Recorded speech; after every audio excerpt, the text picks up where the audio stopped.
So that's just Theresa May's own party, who are deeply split and unhappy with everything that's happened. Then she was meant to have the support of Northern Ireland's DUP party to give her the necessary majority to get this through the Commons. They are unhappy with how Northern Ireland has been treated, this whole issue of the backstop. That's just all the people meant to be supporting Theresa May. When you then cross to the opposition benches, Labour now seem determined to vote against her deal. They want to try to trigger a second referendum, or more preferably for Jeremy Corbyn, a new general election. Even the people that seem to be Brexiteers in that party, like Kate Hoey, now saying they will vote down the deal. And then you've got the Liberal Democrats, the SNP and smaller parties all saying they'll vote it down. So it is really far from clear how Theresa May can get the deal through the House of Commons.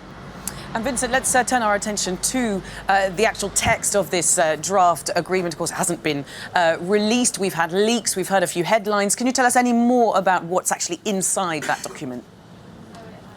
Well, Theresa May is going to be very cross at the leaks that have come out. She actually lectured the Cabinet yesterday in the Cabinet meeting about the level of leaking going on. So it seems these have come from Brussels overnight.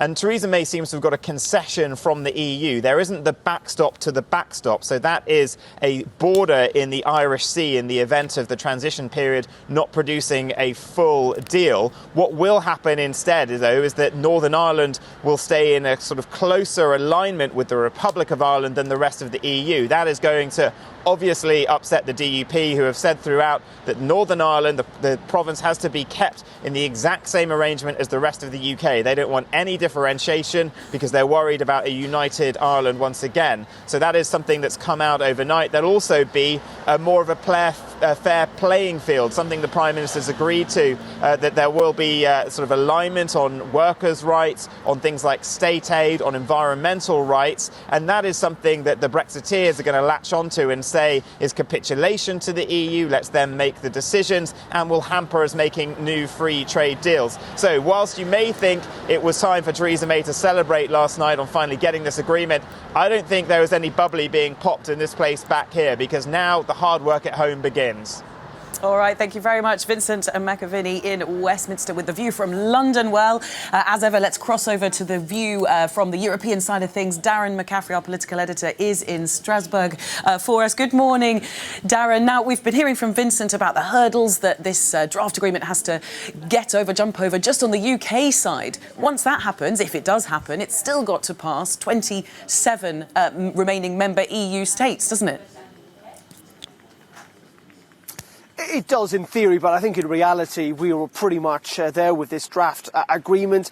Clearly the 27 nations have been pretty united over the last, 18 months or so since the negotiations properly began. They have supported Michel Barnier.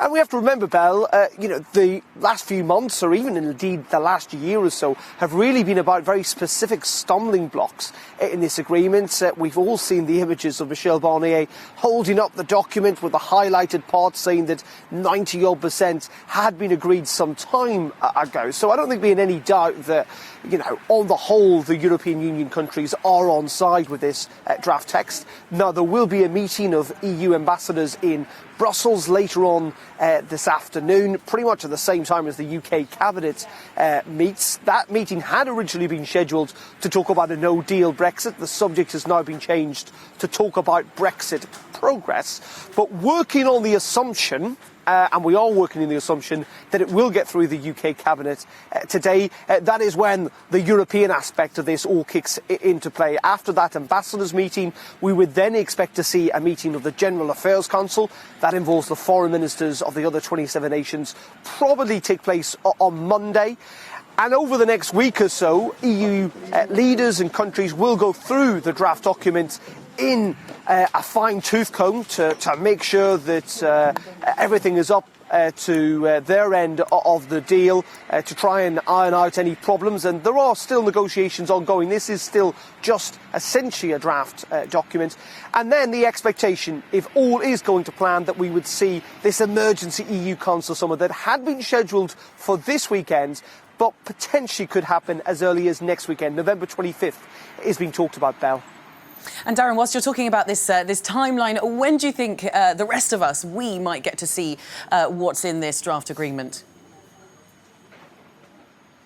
That's a good point. It's 500 pages long. I suspect we will get to see the document in full at some point over the next week. But as Vinny was pointed out, much of it has already been leaked or we already know about it. I think what is interesting is that there will only be one backstop in this agreement. The analogy that's been talked about over the last 12 hours or so in regards to the Irish border and the Ireland question, the Vex question, has been the swimming pool analogy, that essentially in this UK-wide customs arrangement that will now be in place if the deal goes through, that Britain will be very much in the shallow end, with Northern Ireland in the deep end. It's an attempt to try and win over the DUP, that there won't be this specific Northern Irish backstop. Will it be enough? Well, so far it doesn't seem to be.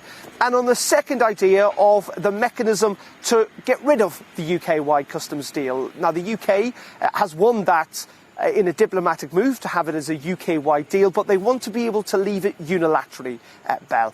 And at the moment it appears in the agreement that it will only be done consensually between Brussels and London. And that is something Brexiteers fear, because they think it may mean that Britain essentially gets trapped in this customs limbo. So when will we get to see the agreement in full? Potentially in the next week. As I say, though, with Bell, it's 500 pages long. I think many of us, even when we do get it, will struggle to understand what it means. Much of it will be legal text and jargon about customs arrangements, but ultimately it'll be what the British side think of it that will be most interesting in the next 24 hours or so.